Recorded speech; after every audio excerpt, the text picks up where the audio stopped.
Insap, Inspirasi Sabda Gereja Kristus Raja Paroki Baciro.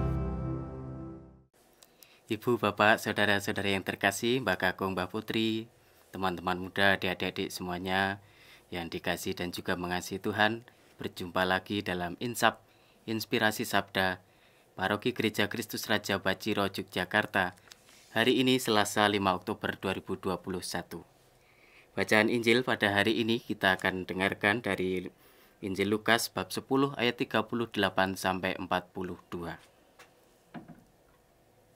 Dalam perjalanan ke Yerusalem, Yesus dan murid-muridnya tiba di sebuah kampung. Seorang wanita bernama Marta menerima dia di rumahnya. Wanita itu mempunyai seorang saudara yang bernama Maria. Maria itu duduk dekat kaki Tuhan dan terus mendengarkan sabdanya. Tetapi Marta sangat sibuk melayani. Ia mendekati Yesus dan berkata, "Tuhan, tidakkah Tuhan peduli bahwa saudariku membiarkan daku melayani seorang diri? Suruhlah dia membantu aku." Tetapi Tuhan menjawabnya, "Marta, Marta, engkau khawatir dan menyusahkan diri dengan banyak perkara, padahal hanya satu saja yang perlu. Maria telah memilih bagian yang terbaik, yang tidak akan diambil daripadanya."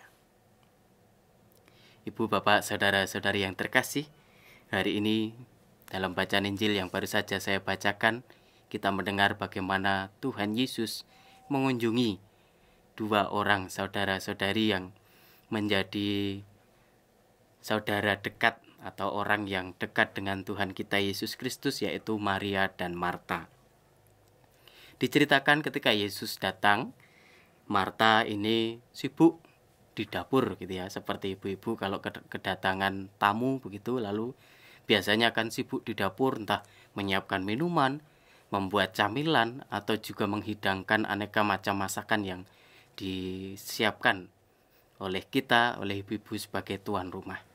Sementara saudarinya Maria, sejak Yesus datang ke rumah itu sampai beberapa waktu kemudian, dia itu hanya duduk di dekat kaki Yesus. Diceritakan demikian. Maria itu hanya mendengarkan apa yang dikatakan oleh Yesus.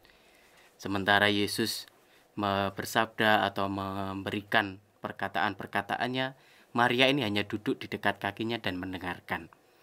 Lalu Marta sebagai saudarinya yang sibuk di dapur tadi berkata kepada Tuhan, "Tuhan, mbok saudaraku itu diminta untuk membantu aku menyiapkan ini itu di dapur. Mosok dari tadi cuma duduk saja di situ." Lalu Yesus menegur Marta, "Marta, Marta, engkau ini terlalu khawatir dengan banyak hal. Maria sudah mengambil bagian yang baik, yang tidak diambil daripadanya."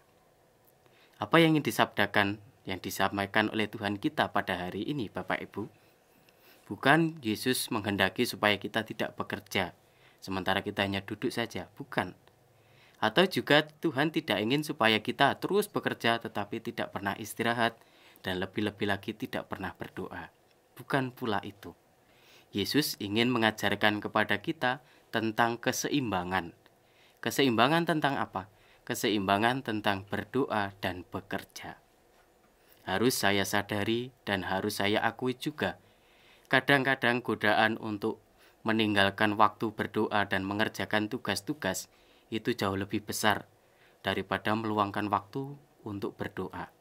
Terkadang secara manusiawi saya akan berpikir, waktu setengah jam lebih baik saya gunakan untuk menyelesaikan tugas ini, itu, supaya tugas saya selesai, daripada saya hanya duduk berdoa, toh tidak menghasilkan apa-apa. Itu adalah pikiran manusiawi saya, tetapi sekaligus juga menjadi godaan bagi saya, bagi kita, untuk kemudian tidak berdoa. Setelah menyelesaikan pekerjaan, begitu lalu biasanya kita lelah. Dan ketika lelah, besok saja berdoanya lah. Langsung tidur. Itu yang seringkali terjadi pada diri saya, pada diri kita, karena kita juga punya keterbatasan, kemampuan, kelemahan, dan sebagainya. Tetapi hari ini sekali lagi Yesus mengajarkan kepada kita untuk membangun keseimbangan dalam hidup kita, yaitu berdoa dan bekerja. Betul, ada yang mengatakan berdoa itu adalah bekerja itu adalah berdoa. Ketika saya menghayati kerjaan saya dengan sebaik mungkin. Betul. Itu tidak salah. Tetapi Tuhan tetap ingin supaya kita meluangkan waktu dalam satu hari, tidak perlu lama-lama, barang 10 menit saja. Dalam satu hari kita duduk hening, diam di hadapan Allah dalam doa-doa kita, mendengarkan sabda-sabdanya bagi hidup kita. Maka Bapak Ibu, saudara-saudara yang terkasih, mari sekarang kita belajar bersama-sama untuk membangun keseimbangan antara berdoa dan bekerja, supaya hidup kita menjadi lebih dekat dengan sesama karena tugas-tugas kita selesai, tetapi juga kita tidak lalu jauh dari Tuhan karena melalaikan doa. Mari kita membangun hidup yang seimbang antara doa dan bekerja. Tetap sehat, tetap semangat, semoga hidup kita selalu penuh dengan berkat, berkah dalam.